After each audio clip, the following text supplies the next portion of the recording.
दोस्तों नमस्कार। मैं फिलहाल हूं अभी पटना में पासपोर्ट ऑफिस के पास, जस्ट बाहर में हूं। और मैं आपको बताऊं कि पासपोर्ट बनवाने में आया था, भारी बेइज्जती हुई हमारे यहाँ पर। बेइज्जती तो हुई ही, उसके साथ साथ मैं आपको बता दूं, सारी कहानी बताऊंगा कि बेइज्जती हमारी कैसे हुई, कैसे और क्या क्या हुआ हमारे साथ वहाँ पर। उससे पहले मैं बता दूं कि पासपोर्ट अगर बनवाना होता है तो हमें ऑनलाइन अप्लाई किया जाता है और उसमें 1500 रुपये का चालान कटता है। 1500 का चालान कटा। इसके बाद क्या होगा कि आपने ऑनलाइन अप्लाई कर दिया, आपको एक टाइमिंग दिया जाएगा, अपॉइंटमेंट के लिए एक टाइम दिया गया, तो वो 3 दिन या 4 दिन के अंदर, 5 दिन के अंदर आ जाता है वो टाइम। तो मुझे 12:30 बजे आज बुलाया गया था। मैं 12:30 बजे पासपोर्ट ऑफिस पहुंच गया। तो बहुत सारे भीड़ थे, पहले तो बहुत ज़्यादा भीड़ था बाहर में। खासकर सबसे ज़्यादा लोग जो विदेश में जाते हैं, लेबर मजदूर काम करने वाले यहाँ से, उनकी ही ज़्यादातर भीड़ थी। तो मैंने वहाँ पर देखा कि पासपोर्ट ऑफिस के बाहर में लाइन लग लग के लोग जा रहे थे अंदर, जब जिनकी टाइमिंग हो रही थी। मैं भी गया। बहुत सारे स्टूडेंट भी हमारे मिले आसपास, स्टूडेंट हो या मान लीजिए ऐसे भी पहचानने वाले, तो वो सब मिले। जब मैं अंदर गया, कहानी शुरू होता है अंदर बहुत खतरनाक। सबसे पहले आपको एक चीज़ लेके जाना होगा, जैसे मैट्रिक का सर्टिफिकेट, मार्कशीट कोई भी आप लेके जाइए, और पैन कार्ड, आधार कार्ड मस्ट होता है, यही चेक किया जाता है। फिर हम जब अंदर गए तो जान लीजिए अंदर 3 काउंटर मैनुअली होता है। एक तो पहले होता है फॉर्मेलिटी के लिए कि आप पेपर क्या क्या लेके आए हैं वो चेक कर लिया, उसके बाद अंदर भेजेगा। अंदर भेजेगा तो काउंटर ए, काउंटर बी, काउंटर सी, उसमें भी नंबर रहता है। जैसे ए का 1 नंबर, ए का 2 नंबर, ए का 3 नंबर, ए का 4 नंबर, ए का 5 नंबर। मेरा ए का 20 नंबर पर था, यानी A20 काउंटर मेरा बताया गया। फाइनली 3 काउंटर पर आपके वेरिफिकेशन किए जाते हैं और आपसे फॉर्मेलिटी के लिए थोड़ी सी पूछताछ, नाम उम पूछ लेगा, सर्टिफिकेट और देखेगा, आपका आईडी कार्ड देखेगा, ये सब चीज़ें होती हैं। तो मैं गया, I-20 पर मुझे भेजा गया। मैं वहाँ गया, एक लड़का बैठा था अपने लोग का ही उम्र का, वो बंदा काम कर रहा था। वो वहाँ पर क्या है कि एक कैमरा लगा हुआ होता है और आपके सर्टिफिकेट का वेरिफिकेशन किया जाता है, या आपके आइडेंटिटी जो भी है, जो आपके आईडी कार्ड हैं उसके चेक किए जाते हैं। तो हमारा भी शुरू हुआ। उसमें क्या हुआ कि वो उधर से एक कुर्सी पर अपना बैठा हुआ था और काम कर रहा था। उसके सामने 2 कुर्सी लगे हुए थे, एक कुर्सी पर एक व्यक्ति बैठे हुए थे। मैं गया, मैंने पूछा कि सर A20 यही है ना काउंटर? कोई जवाब नहीं आया, उसने कुछ बोला ही नहीं। जब उसने कुछ नहीं बोला तो मुझे कुर्सी खाली दिखा, मैं कुर्सी पे बैठ गया। कुर्सी पर बैठने के लगभग 1 से 1.5 मिनट हुआ होगा, तब उस आदमी ने हमसे कहा, वो जो व्यक्ति जो काम कर रहा था, जिस काउंटर पर वो बैठा था, कर्मचारी, उसने मुझसे कहा कि किसी का घर का दरवाज़ा खुला हुआ रहेगा तो सीधे घर में घुस जाइएगा। तो मैंने बोला सॉरी सर। मैं खड़ा हो गया और मैंने बोला कि सॉरी सर। मुझे लगा कि उसे बोला कि सॉरी सर, मैंने देखा कि कुर्सी खाली था इसीलिए बैठ गया था। तो उसने कहा कि ऐसे ही बैठ जाइएगा, बिना पूछे हुए बैठ जाइएगा। मैंने बोला कि मैंने पूछा था लेकिन शायद आपने ध्यान नहीं दिया होगा। फिर उसने कहा वहाँ बैठिए, बाहर होइए। मैंने उस केबिन से मुझे निकाल दिया, मैं वहाँ बैठ गया।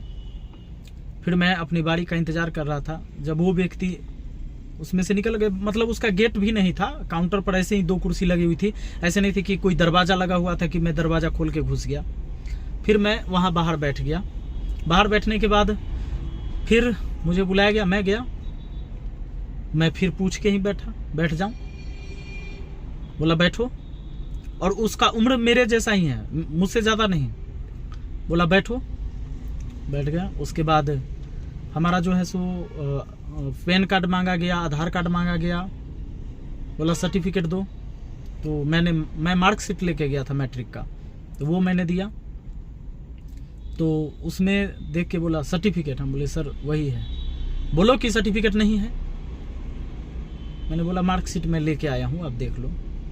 उसके बाद फिर फिंगर लगाया। फिंगर लगाने के बाद एक पेपर निकाल के उसने मुझे दिया साइन करने के लिए। फ़ोटो के बगल में साइन करना था। तो उसके काउंटर पर एक पेन रखा हुआ था, वो पेन में आधा पेन टूटा हुआ था, नीचे से केवल रिफिल था, रिफिल पकड़ के ही, कवर तो लगा था लेकिन रिफिल पकड़ के ही आप लिख सकते थे। जब मैं उसे लिखा तो लिखने के बाद बड़ा मुश्किल से, रिफिल से लिखने में थोड़ा सा मुश्किल हो रहा था। मैंने साइन किया, उसके बाद रिफिल मैंने जो रखा होगा ना वही पेन, तो जहां से मैंने उठाया था उसके आसपास रहा होगा 1 आध इंच आसपास इधर उधर।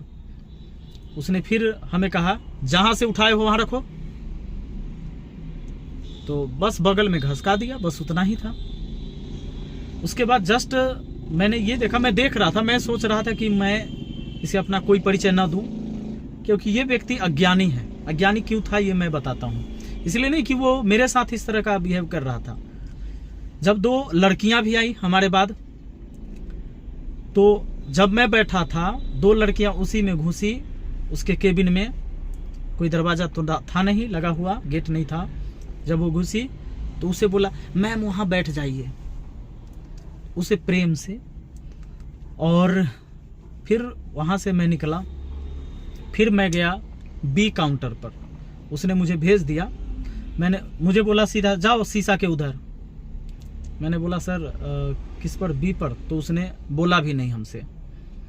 जब मैं वहां गया, हमारी बारी आई, मैं कंप्यूटर डिस्प्ले पर देख रहा था। वहां पर आपका जो एक कोड दिया जाता है तो उसे आप देखते रहिए, और कंप्यूटर डिस्प्ले पर आपका नंबर आ गया तो आप उस काउंटर पे जाइए। तो ए से हम गए बी पर। जब बी पर गए तो वहां जब कंप्यूटर में खोला गया, मेरा आईडी जो एप्लीकेशन मैंने दिया था, फोटो लगा हुआ था, वहां पर बैठे स्टाफ ने मुझे पहचान लिया, और जो आवाज दे के बुला रहे थे उन्होंने भी पहचान लिया। तो झट से वो खड़े हो गए और मुझे बोला प्रणाम सर, जबकि वो मुझसे बड़े थे, मेरे पिताजी की उम्र के थे, और वो मुझे पहचान लिए और उन्होंने कहा प्रणाम सर, सर आप विपिन सर है ना? मैंने बोला कि जी। तो पहले तो मैं मास्क लगा रखा था, लेकिन वो अपने कंप्यूटर पर जब उन्होंने मेरा फोटो देखा पहचान लिया और बहुत प्यार दिया वहाँ पर, और झट से मेरा काम हुआ। मैं आपको बताता हूँ, झट से वो और पेपर लेके फिर सी काउंटर पर गए। सी काउंटर पर बोले कि ये विपिन सर हैं और सर इनका देख लिया जाए, और झट से काम हुआ। खैर 2 चीज़ें इसमें मुझे समझ आई कि चलो जब आप मुझे जान गए जल्दी से काम हो गया। खैर मैं बाकी काउंटर पर देख रहा था, सबके नंबर से काम हो रहे थे, कहीं कोई दिक्कत नहीं था, जिसका नंबर आ रहा था हो रहा था। पर वो बंदा जब उसने मुझे देखा तो वो तब से देख रहा था कि भाई सब स्टाफ इनको प्रणाम क्यों कर रहा है और केबिन में बुला के बैठा रहा है, यहाँ चेयर दे रहा है। पर मैंने उससे टोका नहीं, उससे बात नहीं किया, क्योंकि मुझे लगा कि अगर ये सुधरने वाला होगा तो जरूर सुधर जाएगा, और नहीं सुधरने वाला होगा तो शायद ये पूरी जिंदगी नहीं सुधरेगा, और कहां कहां किस किस को सुधारिएगा। हो सकता था कि मैं उसे अपना परिचय देता और मेरे साथ वो अच्छा बिहेव करता, लेकिन क्या परिचय दे, और जो बड़े लोग होंगे उन्हीं का काम सही से होना चाहिए या उन्हीं के साथ व्यवहार अच्छे से किया जाना चाहिए। मैं ये मानता हूं कि वह शख्स हर किसी के साथ इस तरह का भेदभाव करता होगा जब वो किसी से बात करता होगा। पर सोचने वाली बात है कि जब हम बेरोजगार होते हैं, जब हमें कोई पोस्ट नहीं मिलता है, जब हमें नौकरी नहीं मिलती है, जब कोई पद नहीं मिलता है, तो हम सोचते हैं कि भाई हम अपने जहां हम जाएंगे अपनी बहुत ईमानदारी से काम करेंगे, लोगों का अच्छा सेवा देंगे, चाहे हम हॉस्पिटल में हो, स्कूल में हो, किसी ऑफिस में हो। लेकिन जब हम जॉब प्राप्त कर लेते हैं तो मुझे लगता है कि भाई हम बहुत बड़ा साहेब हो गए हैं। ये विडंबना है, ये बहुत बड़ा अभिशाप है इस देश के लिए कि हम कुर्सी पर जाने के बाद हम बाकी चीज़ें भूल जाते हैं, हम सामने वाले को बहुत नीचा समझने लगते हैं। बेरोजगारी की आलम इतनी बड़ी है कि एक छोटा सा नौकरी जिसे मिल गया तो शायद अपने आप को बाबू साहब समझता है कि भाई हम लाट साहब हैं, हम ऑफिसर हैं। तो ना जाने ये कब खत्म होगा, कैसे होगा। जो जहां पर हैं उनको लगता है कि भाई हमें ये है। पर मैंने ये चीजें भी देखा कि बाकी लोगों का काउंटर पर काम भी सही से हो रहा था, नंबर से काम हो रहा था। और जब से मुझे वहां पर चर्चाएं हो गई कि भाई विपिन सर आए हैं, तो मुझे बहुत ज़्यादा हो सकता है कि जो जितना नहीं मिलना चाहिए था उतना ज़्यादा मिला, और लोगों ने जल्दी जल्दी मेरा सारा काम निपटा दिया। पर मैं एक चीज के लिए दुखी था कि क्या जब मुझे लोग जाने तब काम होगा, और जिनको लोग नहीं जाने उनका काम नहीं होगा। तो प्लीज आप लोगों से मेरा रिक्वेस्ट है कि आप सब जो हमारी वीडियो देखते हैं, आप लोग पढ़ाई करते हैं, तैयारी करते हैं। आपने कुछ दिन पहले एक वीडियो देखा होगा, कुछ पुलिस वाले हमारे साथ जब मिले थे रास्ते पर, रोड पर, मैंने उनसे भी कहा था कि देखिए आप ड्यूटी ऐसा करना। वो हमारे स्टूडेंट ही थे, 3 स्टूडेंट थे जो पुलिस में, बिहार पुलिस में थे। तो वो मुझे पहचान लिए। मैं गाड़ी साइड में खड़ा करके, रात का टाइम था, मुझे दवा खाने का टाइम हो गया था, मैं दवा खा रहा था, तो वो आ गए थे और बोले कि गाड़ी और यहाँ से ले जाइए, इधर जज साहब आने वाले हैं।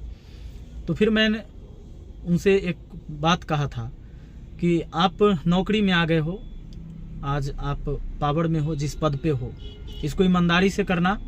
आपको देखकर इंसान व्यक्ति असुरक्षित महसूस न करे, ऐसा कर्म करना, तो तुम्हारा जीवन धन्य हो जाएगा। दोस्तों, मैं हमेशा कहता हूं आपसे कि आप जिस पद पर चले जाइए, अपनी जमीन को मत भूलिए। हो सकता है मैं अपना परिचय उसे देता तो उसके दिमाग ठिकाने आ जाते, पर मैंने अपना परिचय उसे नहीं दिया, क्योंकि मैं देखना चाहता था कि यह व्यक्ति कहां तक जाता है। सोचिए, एक पेन, जिस पेन से मैंने लिखा, अगर 1 इंच 2 इंच साइड में पेन रखा गया तो भी उसने मुझे यह कहा जहां से उठाए वहां रखो। बस 2 इंच बगल में पेन को रखना था उसी काउंटर पर। मैं ये सारी चीजें देख रहा था, सोच रहा था, और मैं इस बात से दुखी था कि बाकी लोगों के साथ तो इसी तरह से पेश आते हैं लोग, सरकारी दफ्तर में, सरकारी ऑफिस में खासकर, कि सबसे ज्यादा होता है। चाहे आप सरकारी बैंकों में चले जाइए, ब्लॉक में चले जाइए, कचहरी में चले जाइए, कहीं भी जाइए आप, इस तरह की चीजें खूब हो रही हैं। हॉस्पिटल में चले जाइए, ये कौन बदलेगा? सब जगह सरकार आंख लगा के ऐसे नहीं देख रहा है। हमें, आपको, आने वाली पीढ़ी को इसे बदलना पड़ेगा। कल आप जिस पद पर जाते हैं, जहां जाते हैं, वहां से सुधार करिए और अपने कर्म को ईमानदारी से करिए। बाकी चलिए फिर आज इस वीडियो को यहीं ख़त्म करते हैं। मिलते हैं फिर आगे किसी और वीडियो में, देखते हैं कि और क्या होता है। Thank you. और ये वीडियो ज़रूर शेयर करिएगा, ताकि जो कर्मचारी काम करने वाले हों, शायद उन्हें कहीं थोड़ी सी सीख मिले कि आम लोगों के साथ इस तरह का बर्ताव नहीं करना चाहिए। धन्यवाद।